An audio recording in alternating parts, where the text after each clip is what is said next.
Mas malaking diskusyon, mas malawak na pag-aantabay sa bansa.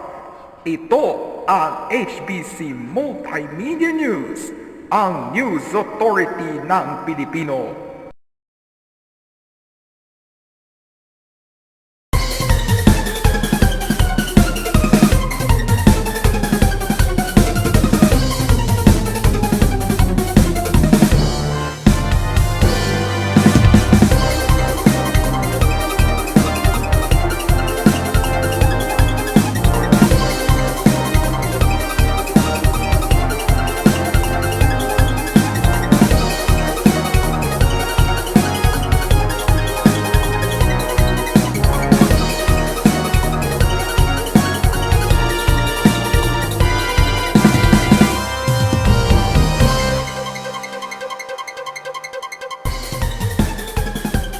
Magandang hapon mga karangalan, ako po si Raymond Tolentino at ito ang RT News.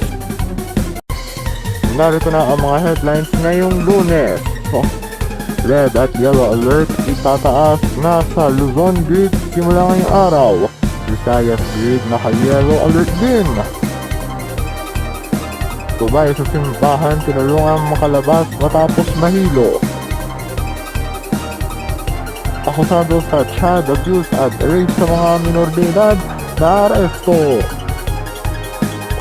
DOTR nagtagumpay ang tigil pasada dahil sa pang-aabala sa daloy ng trapiko.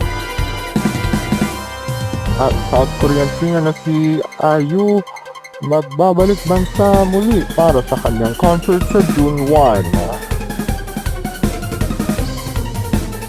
Detalye sa ating mga balita ngayong tanghali.